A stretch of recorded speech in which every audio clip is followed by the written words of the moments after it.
any one habit, nature you want to change, your nature. Just the vocabulary has to be I am, the quality. Let's say someone has a nature of being late, never reaching on time. Try however hard. Try however hard.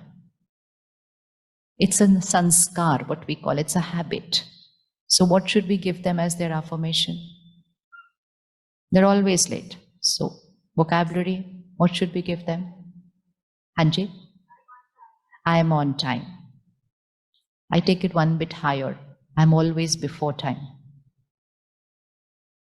Because when I have a sanskar of I am late, not only I affirm it, everybody around me affirms it. You are always late. You are always late. You can never come on time. Try however hard.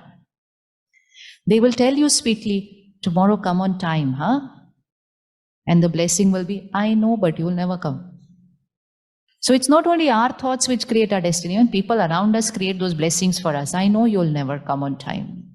And then when you don't come, they say, see, I told you, you won't come on time. Vocabulary. So use that, any one sanskar, any one nature of yours, create the blessing. I am, and put the quality. Use the highest vibration word. Next, for our body.